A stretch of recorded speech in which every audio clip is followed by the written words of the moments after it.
За сайн байцгаана уу? Хайцгаа.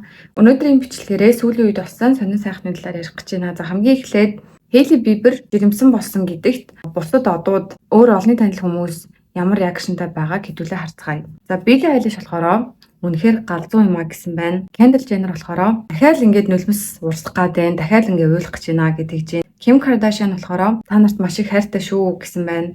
Крис Jenner болохоор бид нар бүгдээрээ маш их баярлаж байна. Тэг хүлээж тэсгүнэ. Ямар сайхан бэлэг дэмрэлтэй юм бэ гэсэн байна. За харин Селена Гомес ямар реакшнтай байгааг бүгдээрээ одоо хамт олж мэдье. Хейли Бибер жирэмсэн болсон зураг постлсны дараа Селена Dua Lipa-гийн Happy for You гэдэг дууны тухай постн доор комент бичсэн байна. Бичгтээ болохоор яг одоогийн миний амьдрал гэж бичсэн байна. Энэ нь болохоор яг Хейли зураг постлсны 20 минутын дараа болсон үйл явдал. За тэгээд энэ дуун дээр болохоор Dua Lipa өөрийнхөө ex найз залуугийн тухай дуулдаг. Ex найз залуу нь хэрхэн одоо модель эмэгтэйтэй үерхэд тэгээд найз залуугийнхаа өмнөөс ер нь тэр хоёрын өмнөөс ингээ баярлж байгаагаа дуулж байгаа хгүй Dua Lipa. Ер нь бол яг Селенатай адилхан байгаа сте. Селенагийн ex нь модельтай одоо суугаад гэрэлцэн. Тэгээд Селена одоо ингээд хоёр өмнөөс баяртай байгаа шүү гэдгээ ингэж далдаар илэрхийлсэн юм шиг байна. За дууных нь үгэн дээр болохоор ингэдэг. Би чиний зургийг харсан. Чи үнэхээр аз жаргалтай байсан. Тэр эмэгтэй чи үнэхээр хөрх юм аа. Магадгүй модель баха. Та хоёр хамтдаа маш халуухан харагдаж байна. Тэгээ би өрдөөсөө гуниглаж уйлмааргүй байна. Би өрдөөсөө уурлаагүй, би өрдөөсөө гомдоогүй.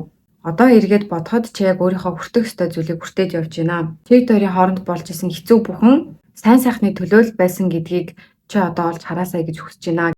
За би чамайг яг одоо амьдралынхаа ямар үе шат дээр явж байгааг сайн харж байна. Тэгээ чи өөрийнхөө эвдэрсэн хитрхи бүрээ цуглуулж бүтэн болгоод тэгээ түндэ өгчээ. Би чамд бодож төсөөлж байснаасаа илүү ихээр хайртай бололтой. Яагаад гэвэл би өөрийгөө хизээч ийм мэдрэмж мэдрэнэ гэж төсөөлөөгүй. Би чиний өмнөөс маш их баяртай байна.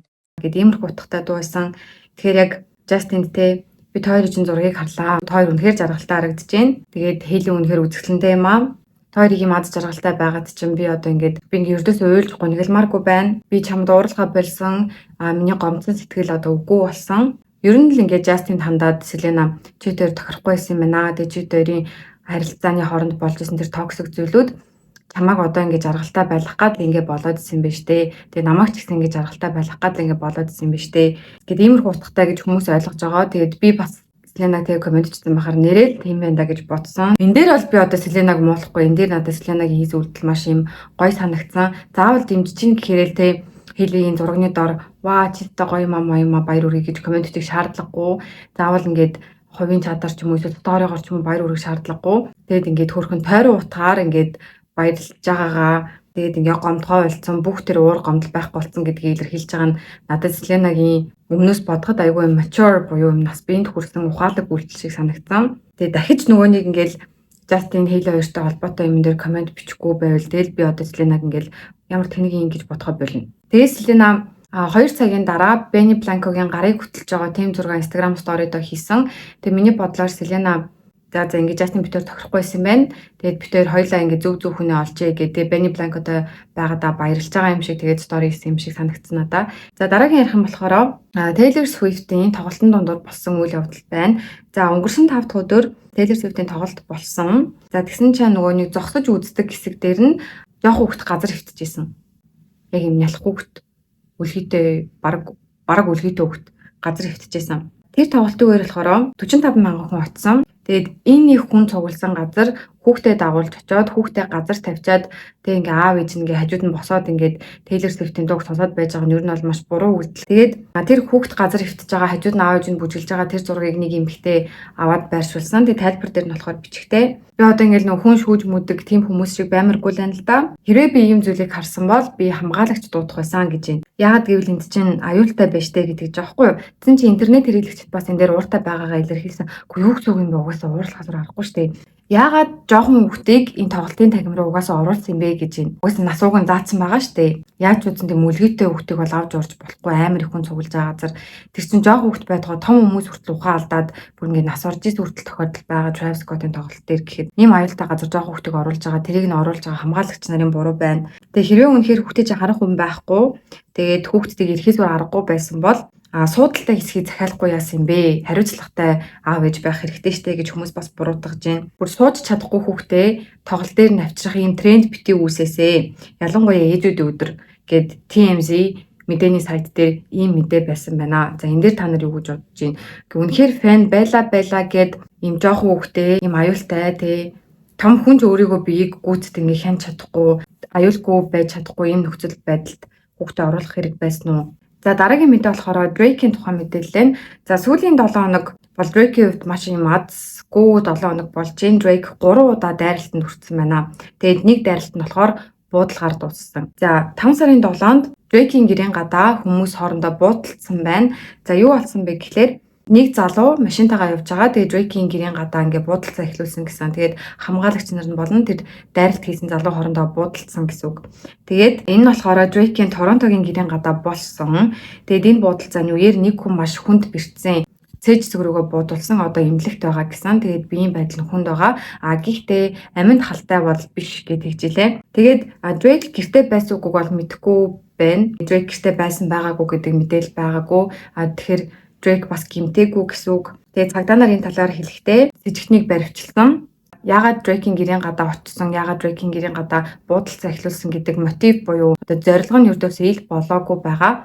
Тэгээ энэ дээр Kendrick Lamar хамааралтай юу, Kendrick Lamar магадгүй хүмүүс явуулсан уу гэдэг дээр цагдаа нар бол үгүй ч гэж хэлээгүй, тийм ч гэж хэлээгүй. Тэгэхээр энэ дээр бас судалгаа хийгдэж явж байгаа. Угаасаа Drake, Kendrick Lamar хоёрын хоорондоо одоо бүр амар биефлээд байгаа шүү дээ. Дэг дуу хийж мэгээд тэгээ Kendrick Lamar чинь Drake-ийг педофил буюу насан туршийн хүүхдүүдийг одоо хүчирхийлдэг, насан туршийн хүүхдүүдтэй бэлгийн харилцаанд ордог тийм хүн гэж хэлсэн. Тэгээ ер нь би бинд рүү амар хилээд байгаа. Тэгээ сүүлдээ энэ биф нь ингээд хэмжээ хязгаараас даваад тэгээд ийм аминд халтгаар зүйл болоод ах шиг гэлээ. Тэгээ өөр бас Лондон хотод OVO гэдэг дэлгүүрийн гадаа нэг залуу They Not Like Us гэд тэр дэлгүүрийн цонхыг ингээд шүртдэг будгаар ингээд будаад одоо сүйтгэсэн байсан тэр дэлгүүрийг They Not Like Us гэдэг нь болохоор Kendrick-ийн нөгөө Drake зориулж хийсэн diss дуу. Хэрвээ Kendrick-ийн Not Like Us гэдэг дууных нь cover зургийг харах юм бол Drake-ийн Торонто дахь гэрийнхэн зураг байгаа. Тэгэхээр Drake-ийн гэрлөө ингэж их халдлага ирээд байгаа нь бас Kendrick-ийн оролцоо байж магадгүй юм. Тэгэхээр ер нь бол энэ хоёрын бибид хийж байгаа Disney хэмжээнээс хэтрээд хүмүүсийг нөгөө гэмт хэрэг нийгмээс одоо гажууд үйлдэл гэх юм уу ямар ч хийж болохгүй үйлдэлүүдийг хийлгээд байна. Ямар ч хэрэгээс хэтэрж ийн гэж тэгж байна. Цагдаа нар болохоор энэ талаар иймэрхүү юмнууд хэлсэн. Дээрээс нэмээд Drake бол бид нартай ингээд хамтарч ажиллаж байгаа. Drake болон Drake-ийн багийнхан энэ хэрэг дээр мөрдөн байцаалт ингээд явж байгаа гэдгийгсэн. За тэгээ хоёр дахь хадлал нь болохоор 5 сарын 8-нд болсон. За энэ өдөр юу болсон бэ гэхлээр Drake-ийн Торонтогийн гэрийн гадаа дахиад нөгөө гэрийнхэн гадаа нэг залуу Drake-ийн одоо гэрлүүн нэвтэрсэн. Яг бүр ингээ гэр дотор нь биш л те хашаа руу нэвтэрсэн. Ямар нэгэн аюултай зүйл болохоос өмнө Drake-ийн хамгаалагч нь түүнийг зогсоосон байна. За тэгээд энэ хоёр дахь халдлагын дараа Drake 4 өдрийн өглөө Instagram-д стори хийсэн. За ямар утгатай стори вэ гэхлээр Netflix дээр гарч байгаа олон ангид кино болох A Man in Full гэдэг киноны хэсгийг постлсон байна. За энэ дэр болохоор жүжигчин Jeff Daniels-ийн хэлж байгаа үг юм байна. Тэгээ Jeff Daniels-ийн дүрийнх нь нэр нь болохоор Charlie Cracker гэдэг нэртэй дүр байгаа.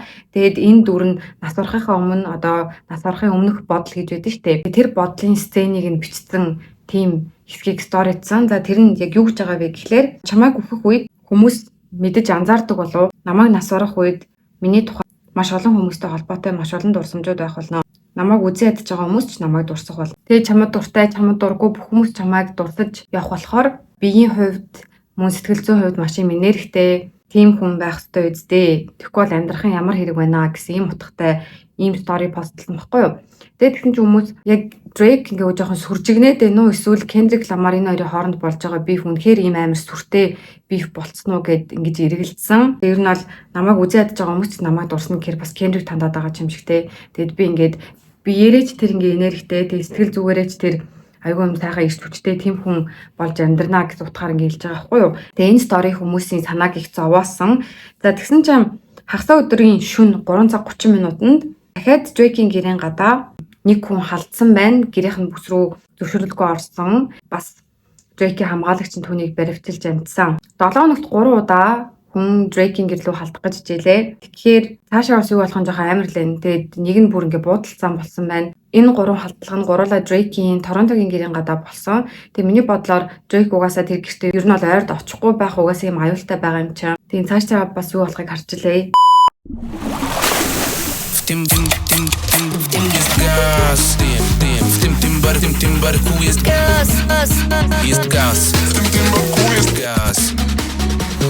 Тесэрдэг чимээс Teamwork Guards. За энэ удаагийн бичлэгийг Timbark Gaz гэдэг ундаатай хамтарч хийж байгаа.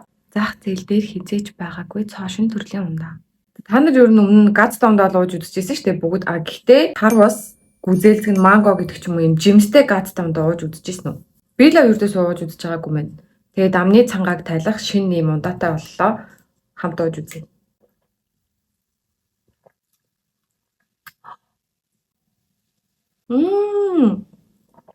Сахар багтаа хамтагдж байна. Амар зөөлхөн. Би л нэг юм гоё өсөлсөнгүй. Тесэрдэг James Timbark Gaz хамтарлаа. Баярлалаа баяртай.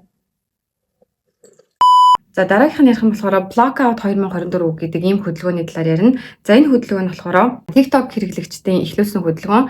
Тэгээ маш хурдан ирчийг авч тэгээд одоо маш том хүрээг хамарсан ийм хөдөлгөөн баггүй юу? Товч хэлэх юм бол одуудыг блоклж байгаа ийм хөдөлгөөн байгаа. Дэлхийн хэмжээний том одуудыг. За яагаад тэд нарыг блоклж байгаа вэ гэхлээр тэд нар Instagram-аа, TikTok-оо, YouTube-ээ өөрийнхөө одоо олон дагагчтай платформоо хэдэн 100 сая, хэдэн 10 сая дагагчтай энэ платформудаа ганцхан өөрсдийнхөө бизнесийг үргэлжлүүлэх гэж ямар нэгэн сурталчилгааны ажил хийх гэж ашигладаг. Харин яг хэрэгтэй хүн нийгмийн төлөө, дэлхийн сайн сайхны төлөө, хүний амь насны төлөө хизээж Instagram-аа, TikTok-оо, YouTube-ээ ашигладаггүй. Тийм болохоор бид нар тэднийг харж, бид нар тэднийг лайклж, тэгээ бидний анхаарлаар мөнгө олдог, бидний анхаарлаар ингээд бараг амьд явж идэг болохоор бид нар тэр хүмүүст анхаарлаа өгөхөө болох хэрэгтэй. Эдгээр бидний ачаар хий нэгэн болж байгаа. Тийм болохоор бид нар бидний төлөө дуурахгүй бол бид нар тэднийг блоклий гэдэг нэг иймэрхүү үйл явдал болоод байгаа байхгүй юу? За тэгээ энэ блоклистын дунд хамгийн их яригдж байгаа хүмүүс нь болохоор Beyoncé байгаа, Taylor Swift байгаа, Selena Gomez байгаа,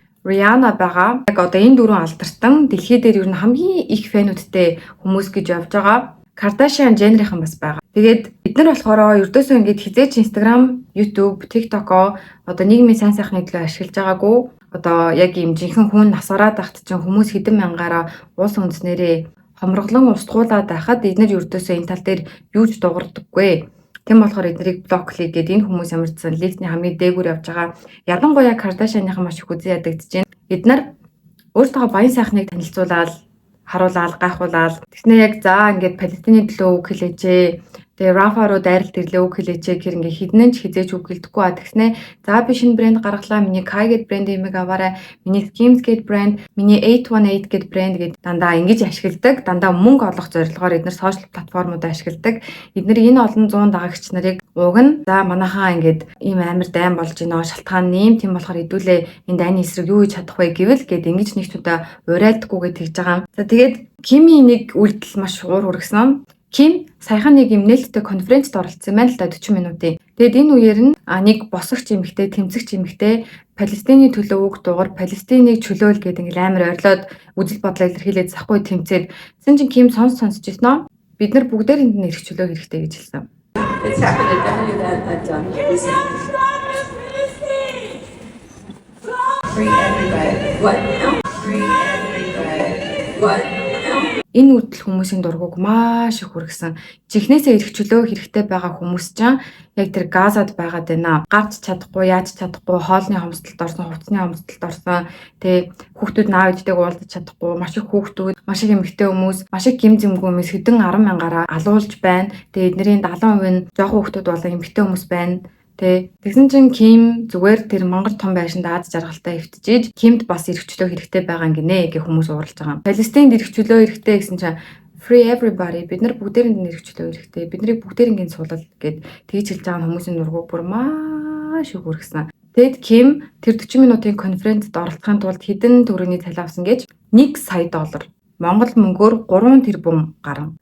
За тэгээд энэ хөдөлгөөн юу яг хідэнээс эхэлсэн бэ гэхээр 5 сарын 6-нд буюу Met Gala болдог өдөр эхэлсэн. За энэ үед яг Палестины Рафа гэдэг хот руу Израилийн одоо зэвсэг түвшнийхэн маш том дайралт хийсэн. Тэгээ одоогийн байдлаар сая 300 хүн одоо нүүлгэн шилжүүлэгдээд ингээд зүхтж байгаа оргонжоогоо гэж илээ. Хамгаалах байранд оргонжоогоо гэсэн. Тэгээ тэр сая 300 хүний 600 мянган хүүхэд эмэгтэйчүүд гэсэн. Маш том дайралт болж байгаа. Хүүхдүүд одоо хоолгүй, хөвгшөө хүмүүс маш том гэмтэлтэй. Ер нь ингээд хүл амьдралын хооронд ингээд амар амт тэмцээд байж байгаа байхгүй юу? Хизээ өгөх бол хизээ дайрах бол хизээ буудах бол гэд. Тэгсэн чинь яг зэрэгцээ ертөнцид одууд тэнд гой сайхан палаж өмсөд өөрсдөө гайхуулаад яваад байна гэдэг энэ үйл явдал хүмүүсийн бүр дургу хүргэсэн. Ер нь л Met Gala гэдэг одоо энэ ивентэд хүмүүс амар дургу байсан юм байна анханасаа. Ягаад гэвэл энэ чинь хандив ивент гэж байгаа шүү дээ. Тэгсэн чинь тэр хандив нь хаашаа явдаг гэж Anna Wintour-ийн Costume Institute явдаг. Costume Institute гэдэг нь болохоор одоо хувцсны тийм музей, хувцсны институт гэхгүй юу? Музейд байрладаг лаг хувцсанд одоо тэнд хандив болгож ордог мөнгө гэсэн үг. Тэгсэн чинь Met Gala дээр хүн болгонд $75,000 тэгээ 200-300 сая төгрөгийн такс төлж ороод тэгсэн чинь тэнд хүүхдүүд ширхэг будаач идэж чадахгүй байна гэд хүмүүсийн дургуг маш их хүргэсэн.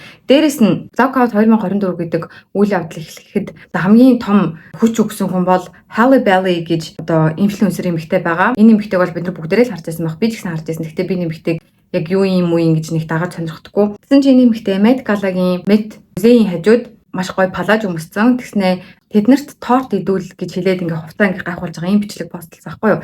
Тэгсэн чинь энэ хүмүүсийг бүр яг юм сүүлийн товчонд байсан юм шиг үлээ. Тэднэрт торт идүүл буюу Let them eat cake гэдэг үг нь 2007 онд гарч исэн Marie Antoinette гэдэг нэртэй киноны үг юм байна л да. За энэ болохоор Хатан хаан энэ үгийг хэлсэн гэсэн. Энэ кинон дээр болохоор Хатан хаанд ингээд улсын иргэдний хэлж байгаа байхгүй юу.